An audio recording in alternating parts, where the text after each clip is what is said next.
It's been almost 2 decades since Illinois farmer Scott Halpin's family drove a newer tractor through the fields of Grundy County.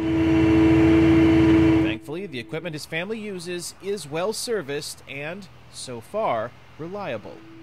Hopefully that doesn't change anytime soon, because Halpin says he can't afford it. Not under this farm economy. The iconic green and yellow tractors the Halpins own are made in America by John Deere, headquartered in Moline, Illinois.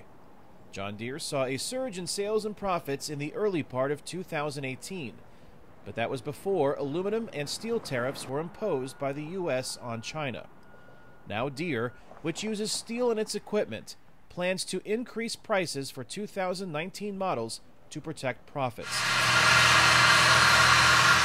That means it won't be getting cheaper for Halpin to make a new purchase. The increased cost of equipment with the declining farm economy right now doesn't make it real smart for us, or doesn't make it what we want to do for our farming operation here. For companies like John Deere and Caterpillar, they really get hit on both sides of the trade dispute spectrum. Mark Grivicheski is an investment advisor with the Quad Cities Investment Group and explains that the cost for farmers and their suppliers to do business expands beyond the additional tariffs of 25% on imported steel and 10% on imported aluminum imposed by the U.S. So if John Deere makes a routine purchase of $10 million of imported steel, they now have to cut another check for $2.5 million to the federal government, and that increases their operating costs.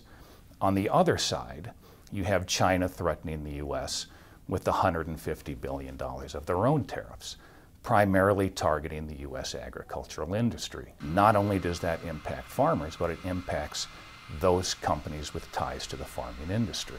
Increased costs for farm equipment and concerns about competitive access to a big market like China, which has depressed prices for corn and soybeans, is creating the perfect economic storm for farmers like Halpin. The decline in the market has a daily effect on every farm in this country. So does the relentless news about renegotiating trade deals and tariffs.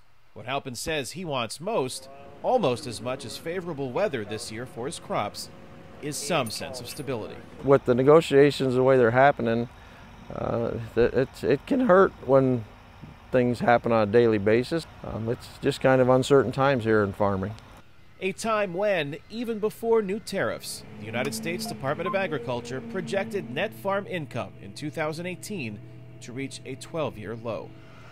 Kane, Farabaugh, VOA News, Moline, Illinois.